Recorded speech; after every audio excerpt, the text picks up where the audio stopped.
В августе 1944 года завершилась военная операция по освобождению Беларуси от немецко-фашистских захватчиков.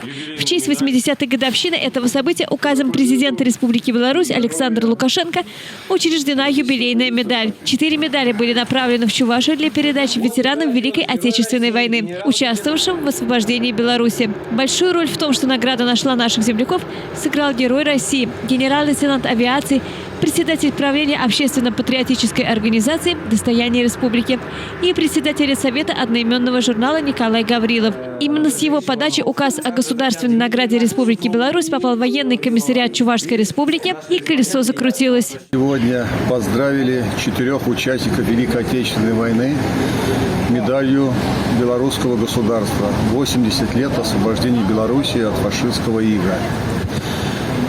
Ветераны войны вспомнили свою молодость, вспомнили страшную войну и очень благодарны за то, что руководство белорусского государства через наше правительство, через военкома всех ветеранов вспомнило и вручило памятные юбилейные медали. Нам было очень приятно еще раз поздравить наших ветеранов за победу, поблагодарить, пожелать здоровья. И мы уверены, что у нашего народа обязательно будет победа над неофашизмом. Так что это еще одна возможность поблагодарить ветеранов за великую победу. В Чувашии проживает 4 ветерана Великой Отечественной войны, которые непосредственно принимали участие в освобождении Беларуси. И сегодня были очень в теплой обстановке вручены эти медали. Я очень рад, что наши ветераны еще живы, здоровы и бодро себя чувствуют. И очень было приятно вручать эти награды. Агриппина Янович принимал участие в крупных сражениях на Курской дуге, в восточно-прусской операции, освобождении Беларуси и Кенигсберга. Ценно каждое воспоминание, каждый рассказ ветерана. И вот когда война кончилась, через 12 лет, иду я по Аликово, группа мужчин стоит, а мне плотник нужен был. Там, быть может, среди них плотник есть.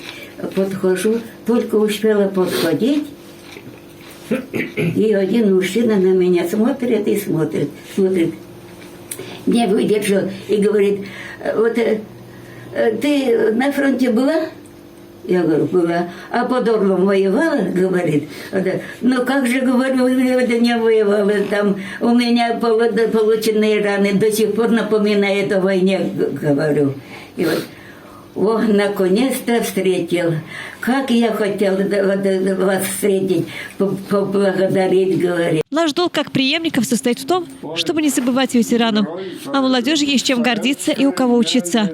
Наш долг состоит в том, как долг их преемников, не забывать ветеранов и учить этому своих наследников, своих детей, подрастающее поколение, школьников, рассказывать нам о них, об их подвиге.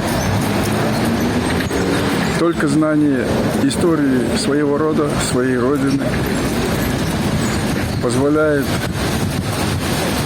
нашему подрастающему поколению любить Родину и гордиться ей. Только на положительных опытах, только люди, знающие свою историю, всегда будут стоять за свою Родину. Они не будут так называемыми гражданами мира, которые будут перебегать туда, где им кажется жить хорошо.